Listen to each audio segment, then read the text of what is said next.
Oil के खाली packets फेंकने से पहले ये वीडियो ज़रूर देख लें, आपके बहुत काम आएगी। फाइबर बैग और आइसक्रीम स्टिक्स के कमाल के आइडियाज़ आपके साथ शेयर करूंगी।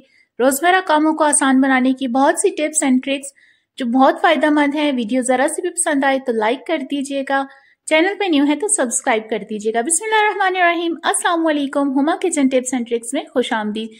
वाइट आपने बिल्कुल प्लेन एक फाइबर बैग ले लेना है और उसके साइज का आपने वुड पीस, कार्डबोर्ड या कोई भी पेपर बोर्ड आपने ले लेना है और उसको इसमें डाल देना है फाइबर बैग के अंदर। बहुत ज़बरदस्त एक चीज़ बनकर तैयार होने वाली है। यहाँ ये इजाफी था तो मैंने ये पीस काट दिया है। आगे चल के इसका इस्तेमाल भी बताऊंगी। आपने इसे सिक्योर कर देना है किसी भी टेप की मदद से। फिर अब जो पॉलीथीन होता है ट्रांसपेरेंट, वो आपने लेकर इस पर लगा देना है और उसको भी अच्छे से सिक्योर कर देना है। देखिए हमारे पास 1 मिनट के अंदर ही बहुत अच्छा सा व्हाइट बोर्ड बनकर तैयार हो गया है। अब आप अपने बच्चों को दे सकते हैं, अगर वो कोई प्रैक्टिस कर रहे हैं तब भी ये बहुत काम आएगा, क्योंकि पेपर से बहुत मैस भी बनता है और पेपर ज़रा एक्सपेंसिव भी पड़ते हैं। जीरो कॉस्ट एक चीज़ रीयूजेबल बनकर तैयार होगी है, जिससे न सिर्फ बच्चे अपने काम को कर सकेंगे, प्रैक्टिस कर सकेंगे। छोटे बच्चों को अगर आप बना के देंगे तो वो स्क्रीन टाइम उनका कम हो जाएगा, प्रैक्टिकल वो कुछ भी खेल कूद सकेंगे, कुछ लर्न कर सकेंगे इसके साथ, और कॉपीज वगैरह का खर्चा भी नहीं बनेगा। तो ये रेज करना भी बहुत आसान है। इसी तरह फाइबर बैग का कोई पीस लेकर आप एज अ डस्टर इसे यूज कर सकते हैं। टिश्यू पेपर से बहुत इजीली ये रेज हो जाता है और छोटे बच्चों के लिए स्पेशली बहुत अच्छा है, क्योंकि वो इस तरह ड्राइंग वगैरह करते हैं तो जिससे उनकी क्रिएटिविटी जो होती है वो इम्प्रूव हो जाती है, स्किल्स। तो इस तरह जब हम बाल्टी वगैरह में पाइप डालते हैं तो उसे आप पकड़ के खड़ा होना पड़ता है। जब तक आप बाल्टी नहीं भर जाती दूसरा काम नहीं कर सकते, पाइप वगैरह गिरता रहता है। इस तरह के जो पेपर बाइंडिंग क्लिप्स वगैरह होते हैं, इसको अगर आप लगा लेते हैं तो आपका हाफ काम ये कर लेगा। आप इस दौरान जब तक बाल्टी भरती है तो आप अपना दूसरा काम कर सकते हैं, क्योंकि जब हम कपड़े धो रहे होते हैं, टब वगैरह में पानी लगाकर छोड़ते हैं या फर्श धो रहे होते हैं, तो इस दौरान पाइप को पकड़ना पड़ता है। इस बाइंडिंग क्लिप जो होता है तो इसके साथ आपको खड़ा नहीं होना पड़ता, आप अपने बाकी दूसरे काम करते रहते हैं, तो ये इस तरह भरता रहेगा। अब आप अगर इस तरह बाल्टी भर जाए, दूसरा कुछ भरना चाहें तो इस क्लिप को उठाकर आप बाहर की तरफ लगा सकते हैं। तो आप जो भी भरना चाहते हैं आप इस तरह भर सकते हैं। बॉटल्स वगैरह भी अगर आप साइड पे रखकर भरना चाहें तो इस तरह आप पाइप लगा लें और साथ में बोतलें रखते जाएं तो ये भरती जाएंगी। ये बहुत इजी ट्रिक है। रोज़मर्रा काम हम करते हैं तो ये एक मुश्किल हमारे साथ आती है कि हमें पाइप पकड़ना पड़ता है। तो इस तरह छोटे छोटे जुगाड़ लगाकर ना सिर्फ आप अपना टाइम बचा सकते हैं बल्कि आपकी एनर्जी भी बहुत ज़्यादा सेव हो जाती है। एक बाउल में आपने सिरका ले लेना है, सिर्फ खालिस सिरका लेना है और उसमें आपने डिश वॉश लिक्विड डालना है। डिश वॉश लिक्विड ही डालना है और कुछ आपने अल्टरनेट नहीं डालना। किसी भी कंपनी का डिश वॉश लिक्विड आप डाल दें ज़्यादा मिकदार में। इन दोनों को आपने अच्छे से मिक्स कर देना है। बहुत ज़बरदस्त एक चीज़ बनकर तैयार होने वाली है जो आपके हज़ारों रुपए को भी बचाएगी और आपके वक्त को भी बहुत ज़्यादा बचाएगी। अब यहाँ पर आप ऑलिव ऑयल का इस्तेमाल कर सकते हैं, कोकोनट ऑयल का, या मेरे पास यहाँ तिलों का तेल है, थोड़ा सा मैंने वो ऐड कर दिया है। अब आप अच्छे से इसे मिक्स करेंगे, ये बहुत जल्दी अच्छे से ब्लेंड हो जाएगा।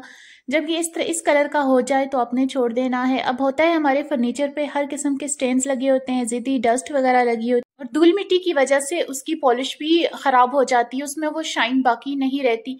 और बच्चे अगर दूध पीते हो तो वो फीडर से दूध भी गिराते रहते हैं। जैसे इस फर्नीचर पे मुख्तलिफ किस्म के स्टेन्स आपको नजर आ रहे होंगे।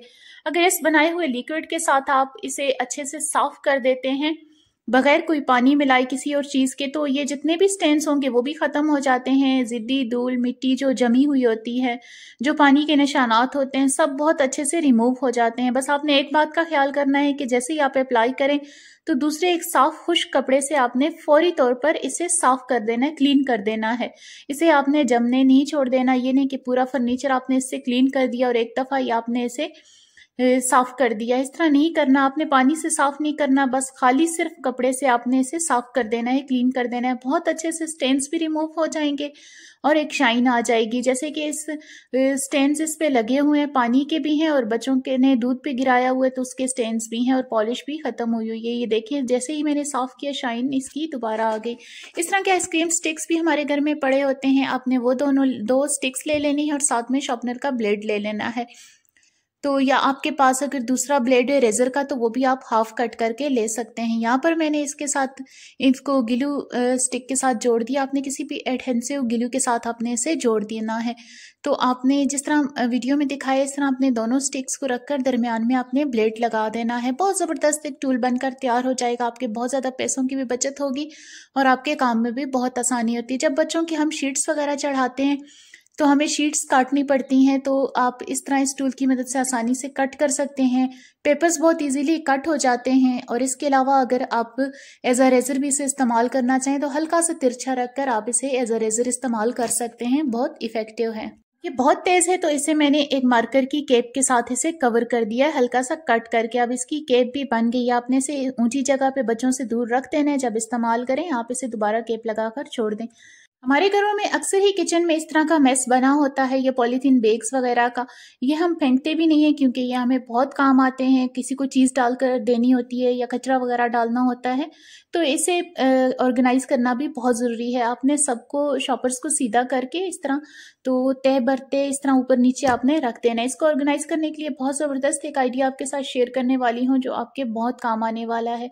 जितने भी बैग्स हैं आपने इसी तरह रोल ऑन कर देना है। आप का टिश्यू बॉक्स वगैरह आपने ले लेना है, चाहे वो गत्ते में हो वो भी आप ले सकते हैं। तो इन सबको उसमें ऑर्गेनाइज कर देना है। शॉपर इजी रखना भी इजी हो जाएगा और निकालना भी बहुत इजी हो जाएगा। ऑर्गेनाइज हो जाएंगे आप किचन के किसी कॉर्नर में से अगर जब रखेंगे तो बहुत अच्छे से ही ऑर्गेनाइज रहेंगे और आसानी से मिल भी जाएंगे। एक स्पून को आपने फ्रीजर में रख देना है और तकरीबन आधे घंटे तक इसे चिल होने देना है। जो जिनकी पफी आइज होती हैं ये कार्ब्स वगैरह इनटेक करने से भी होती हैं और किडनीज प्रॉब्लम की वजह से भी कहीं। अब अगर इस दौरान कोई फंक्शन आ जाए, कोई पार्टी पे जाना आ जाए तो इन पर मेकअप करना भी बहुत मुश्किल होता है और अच्छी भी नहीं लगती। इनकी स्वेलिंग कम करने के लिए आपने ये जो स्पून आपने रखी थी मेटल की आपने आंखों पे रखनी है, सारी स्वेलिंग एकदम से खत्म हो जाएगी।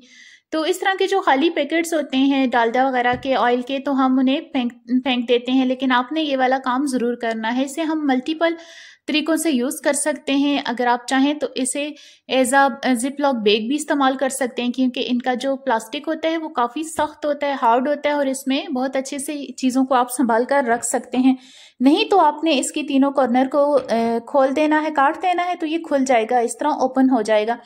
तो अब आप इसमें मुख्तलिफ तरह के इसे इस्तेमाल कर सकते हैं। जैसे कि आप फ्रीज़र में पराठा वगैरह फ्रीज़ करते हैं, फ्रोज़न पराठा रखना चाहें, या फिर आप जवार की मकई की जौ की रोटी हम बनाकर अक्सर फ्रीज़ में रखते हैं कि जब नेक्स्ट टाइम हमें ज़रूरत आएगी तो हम इसे निकाल कर बनाएंगे। या इस तरह अगर आप शामी कबाब वगैरह की लेयरिंग करते हैं तो एज आ लेयर के भी आप इसे इस्तेमाल कर सकते हैं। आपको बटर पेपर लेने की ज़रूरत। प्लास्टिक के बर्तन जब टूट जाते हैं तो दोबारा इस्तेमाल के काबिल नहीं रहते, इस तरह क्रैक आ जाते हैं, इसमें लीकेज वगैरह होने लग जाती है। तो इसको आपने रिपेयर करने के लिए इस तरह खाली पैकेट ले लेना है ऑयल का और इस तरह आपने उसे रोल करके एक हॉट किलो के तौर पर भी आप इस्तेमाल कर सकते हैं। आपने इसे हल्का सा आग लगा देनी है, जिस तरह के कैंडल जलाकर मैंने यहाँ पर आपको दिखाया। अब जो एरिया इसका ब्रेक हुआ होता है, टूटा होता है, आपने वहाँ थोड़े थोड़े ड्रॉप्स डालने हैं। आपने बहुत एहतियात के साथ काम करना है ताकि आपका हाथ भी ना जले और ये ड्रॉप ज़्यादा बड़ा भी ना हो, वरना होल बन जाएगा प्लास्टिक के अंदर। बस हल्का हल्का ये बहुत अच्छे से रिपेयर हो जाएगा। जितनी भी इसके दरमियान जो गैप होगा वो बहुत अच्छे से फिलअप हो जाता है। ये देखें बिल्कुल हॉट गिलो की तरह ये बन गया है। इसे ड्राई होने में 10-15 मिनट लग जाएंगे। आपने एहतियात से काम लेना है। अब ये बिल्कुल बहुत अच्छे से रिपेयर हो गया है, इसमें कोई लीकेज भी नहीं हो रही। पानी डालकर भी मैं आपको दिखा रही हूँ। आपने इस तरह कोई भी बर्तन जिससे आप किचन के अलावा मतलब खाने पीने के अलावा जो भी काम करना चाहें तो इस तरह रिपेयर कर सकते हैं। तो अगर आप लॉन्ड्री वगैरह के जो बड़े टब होते हैं वो टूट जाते हैं, इस तरह कर सकते हैं। टैंकी वगैरह भी बहुत अच्छे से रिपेयर हो जाएगी। तो आपको मेरी वीडियो में कुछ भी अच्छा लगा हो तो वीडियो को ज़रूर लाइक कर दीजिएगा, चैनल सब्सक्राइब कर दीजिएगा। मिलते हैं अगली वीडियो में, तब तक अल्लाह।